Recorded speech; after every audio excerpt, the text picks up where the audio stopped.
Hey everyone, it's Wendy Hutchinson with Alinea Life Coaching and The Path of Me. I am talking today about how to reach your highest potential. And what does that look like? How do we reach our highest potential, and what does that mean for us? You have to define it before you can actually create it and achieve it, right? So I wanted to share a few tips on how to create that vision and understanding of what your highest potential looks like, and then give you some tips on how to get there. So the first thing I want to do is explain what it means to reach your highest potential. What does that look like?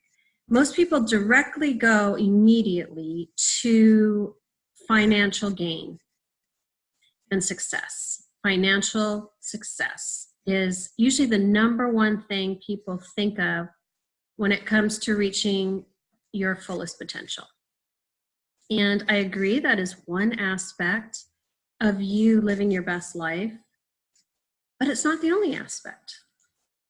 You are a human with many talents, many gifts, and living your best life has a lot of different facets to it, right? It's one of them would be who do you want to be when you show up in this world? How do you want to show up in this world?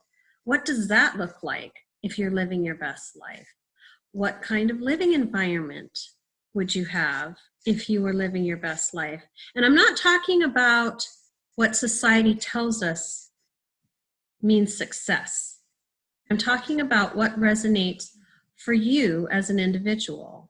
And that's a key element of living your best life, is not living the life other people want for you, but living an authentic and aligned life that is true for who you are and what your goals and dreams are about and what you're about as a person, walking through your life in this world. You know, what's your passion? You have to figure out what your passion is to live your best life, because if you are living your best life and thriving, you're probably doing something that you really enjoy and really love. And if it's not something that you're doing in a professional capacity, incorporate those things into your everyday life. Maybe it's skiing, snowboarding, hiking, biking, going to the movies, reading. I mean, there's a million things that people are passionate about. Crafting is huge. Writing, reading, whatever your passion is, that's got to be incorporated into what living your best life is, because we have to be passionate and thriving, I think, if we are living our best life, right? So think about some of the things that you really love, and if you can't think of anything, spend some time getting real quiet and figuring out what are some of the things that you do that when you're doing them, time just kind of slips away, and before you know it, hours have gone by. That's the first hint that that's something you're passionate about. How do you want your life to feel? You know, that's a good question too. For me, I'm just going to use myself as an example of what living my best life looks like. For me, I want to feel like I'm creating impact every day and getting up and being the best version of me. So what that looks like is doing videos like this for you guys, writing, inspiring content, creating things that are going to help people move through difficult times in their lives. Living my best life looks like travel and adventure, because I love traveling, and it doesn't have to be anywhere exotic. I do a lot of traveling within the US, and I love it. I go to different places. I love eating at delicious restaurants, exercise, being with my dog, my family. There's so many different aspects to what living my best life looks like. So I want to share that with you so you realize that it's not just about hitting an income mark. I'm here to tell you, money doesn't solve all your problems. A lot of people are very wealthy and they are completely hollow and empty inside. And I'm sorry, that's not living your best life. You have a lot of nice stuff, But if you're empty inside and depressed and alone, you know, it's an empty well. So think about all these different aspects that would create your life. What does your schedule look like? How do you feel when you get up? How are you physically doing? Are you taking care of your physical body and physical vehicle? Because we have to have health and wellness to participate in a full and vibrant life, right? So that's another component, health and wellness. How are we going to show up for ourselves? And what are we going to change in our diets, in our lifestyle, in our behavior patterns and habits and addictions? We need to look at that too, right? To create a full and complete picture of living a life well lived. What's fulfilling to you? Another aspect to think about when you're creating your how to live my best life plan. For me, I love flexibility. I like to be able to schedule my time. So flexibility is really important to me. Also, I like to travel. So I have to have a career that allows me to travel with me. I can always work or do Facebook Lives or record videos or do interviews or whatever from wherever I am, as long as I have an internet connection. So that is another component of living my best life, is flexibility and having a career that allows me to work wherever I am in the world. It's very important to me. I have a dog that most of you know I love dearly. And if you love pets, get one. They're great. They exercise you if they're large dogs. I'm out with mine all the time. So the first thing to do when you want to create and live your best life is to sit down and get very clear around what that means. So for me, the things that I've mentioned, it's good health. It's honoring my body and taking care of myself. It's diet and exercise. Being really mindful of what I'm putting into my body and also exercising and working out. Also, I love going to good restaurants. I love good food. So my husband and we live in Houston, Texas, which is like this food mecca. We are always trying new juice bars and restaurants and different types of culinary experiences. We love taking cooking classes, you know. This is all about you creating experiences that bring you joy, that light you up, that make you want to keep thriving and expanding. There's so much out there, right, that's available to us. And what I found is when we don't have a real clear idea around what we want, and this is just in life in general, it's really easy to get in a rut. And then when we get in a rut, it's really easy to kind of wash, rinse, repeat the same behaviors and the same thoughts and the same choices over and over. And we kind of start to slide and we start to get complacent, and we kind of lose that magic and that spark that excites us in life. So, and it can happen so quickly, like we don't even notice it, you know?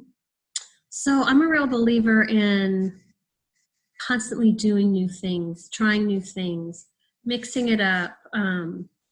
It's finally cool enough here in Houston, Texas for us to ride bikes. So we're riding our bikes all the time to different cafes and coffee shops just to check things out and be outside.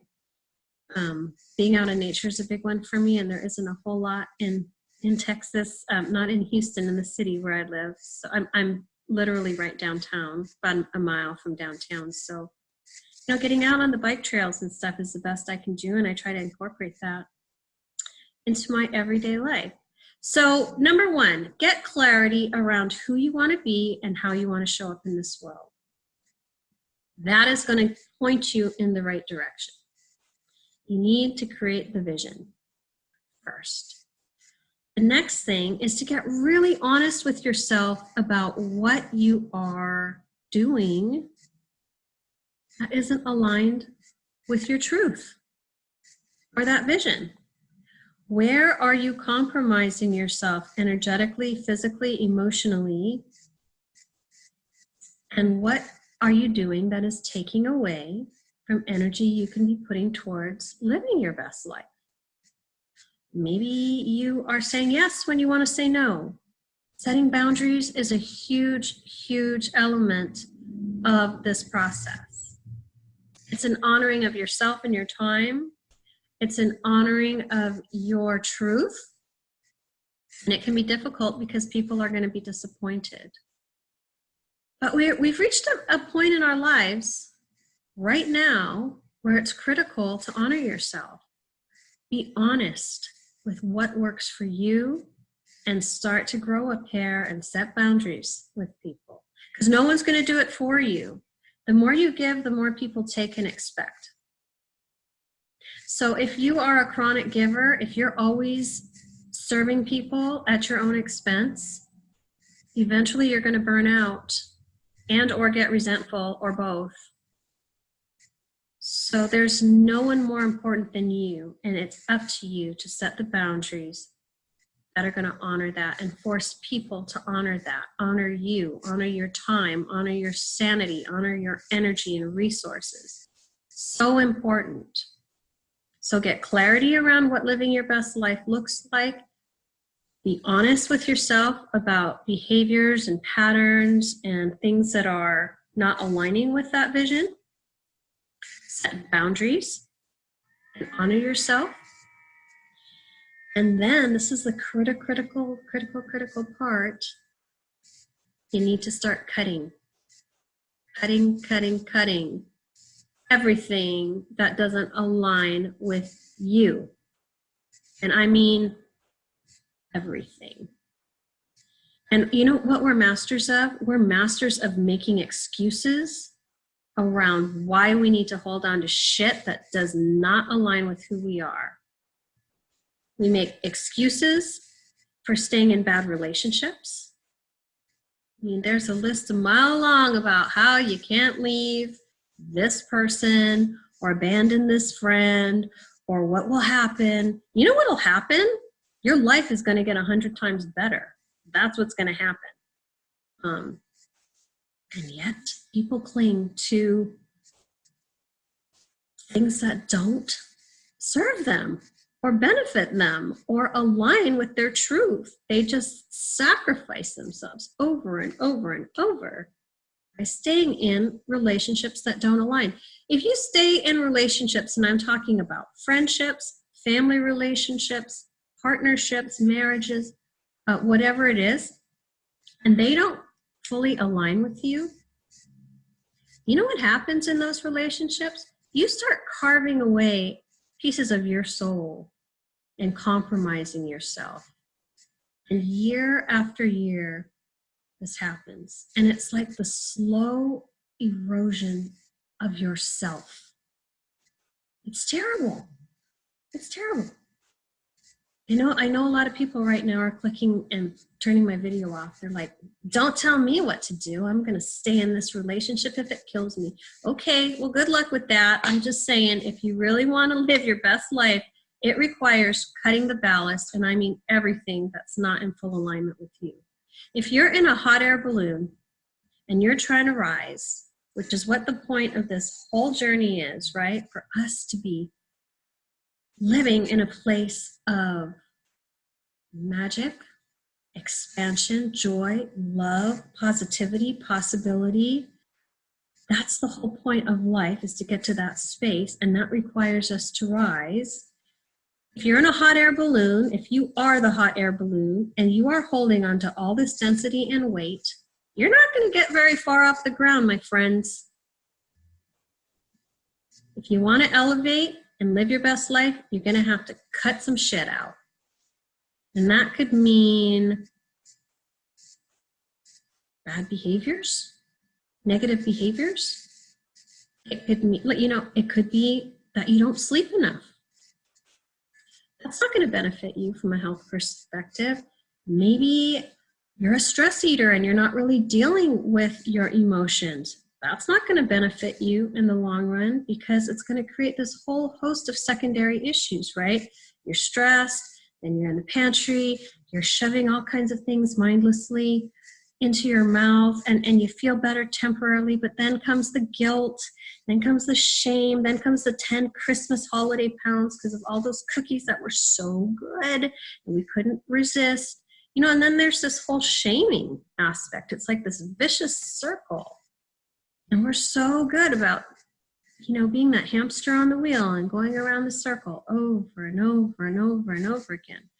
So part of getting honest with ourselves is really looking at our stuff. We have to look at our stuff. Man, it's hard. It's really hard. But I had to get real clear on things that I needed to let go of in my life. I had to let go of some friends, because quite frankly, I wanted to continue to evolve and live my best life, and I needed people in my life who were going to support me in that and encourage me and lift me up and not criticize or judge or make me feel bad every time I got off the phone or spent time with them. That's not a friend.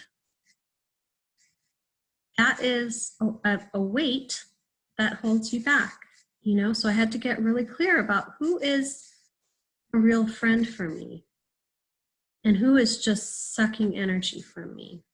And some of those choices were hard to make. They kind of organically fell away. I didn't have to be ruthless and just chopping people, out of my life, but they kind of organically fell away. So maybe just allow that, So yeah, I had to get really clear around people who were actually going to help me on my journey and lift me and support me. And then I had to be willing to let go of those who were not. And once you let go of people and things that don't resonate with you anymore, it creates this space for all of the people and experiences and things that do resonate to come on in, and it accelerates your life path. It elevates you. So that's one of the things I want to suggest as well. Another thing to let go of, we're talking about ballast and weight and things that kind of create drag on our fields when we're trying to elevate and go higher. A huge one is our negative thought patterns. That negative story, that shame story, or that critic, that inner critic that is just ruthless. Who among us has not criticized ourselves? We all should be raising our hands because we've all done it. But that dialogue needs to shift in a powerful way. I can help you with that if you don't know how to do it. I can help you with a lot of these things if you don't know how to do it yourself. It's really difficult to look at ourselves with clarity and honesty and integrity and just really, really drill down and be like, yeah, that habit's got to go. That thought pattern has to go. That friend has to go. It's really challenging. Some of the energy work that I do, the Marconics energy work, does help to pull a lot of that ballast and kind of karmic crap out of your field. It's for people who really kind of want just a tool to help them elevate a little bit and release things that no longer serve and align them. The whole point of my energy work and my coaching is to bring you into alignment with your highest potential. So that's why I'm doing this video right now. Also, I want you to realize that your past does not dictate your future. Whatever choices you have made, whoever you have been in your past, is not a life sentence. It was part of your journey. It got you here to where you are, and you are who you are because of your past and the things that have happened for you in the past. But that does not mean you can't create your future. because everything is possible for you, everything. And every day is an opportunity to choose differently, choose a different story, write a different story, create a different life. Every day. But you have to choose it and you have to reach for it. So if you have been holding on to wounds and grudges and pain and suffering, it's enough already. It's time to put that down. Yes, very challenging things have happened to all of us, but they're no longer our burdens to bear. It's time for us to live our best life, to align with our highest potential, to thrive, to love, to laugh, to find joy. We get to choose that and create that. But we have to go through some of these steps I'm talking about in order to get to that place. So I'm going to do a really quick recap for you. The first thing that you need to do to live your best life is get clarity around what that looks like. It's more like how you feel in life, how life shows up for you, what's presenting, where you live, how you explore, what lights you up, what activities are you doing, what kind of space do you have in your life, what's your mindset, what are the people like that you surround yourself with. It's not just a number. It's not just hitting an income mark. You're so much more than that. That's just a small fractal of who you are. Who do you want to be when you walk through this world? Get clarity around that, okay? Be honest. Be honest about the things you need to release. Get real clarity around how you've been showing up in your life and all the things that don't align with your vision. And how can you release those things to create space for the new things to come in? Third, recognize that your past does not define who you are or dictate your future. You always have a choice to go in whatever direction you want to go. You can be anything you want to be. Don't let your past or your decisions define you, because we all have that seed of greatness within us, no matter what our inner dialogue has been telling us or the people around us. You are all worthy and you're all beautiful and you all have everything you need to be the person you came here to be.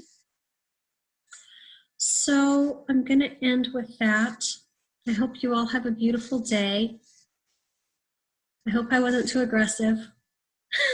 Something I'm really passionate about, though. I want you all to be able to experience joy and magic and love and expansion in your lives.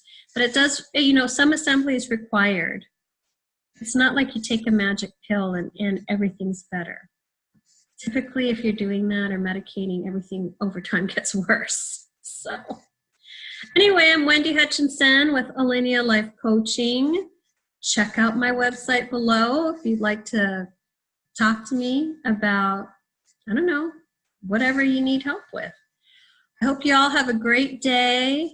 Be kind to yourselves, and I love you all right? I'll talk to you later. Bye.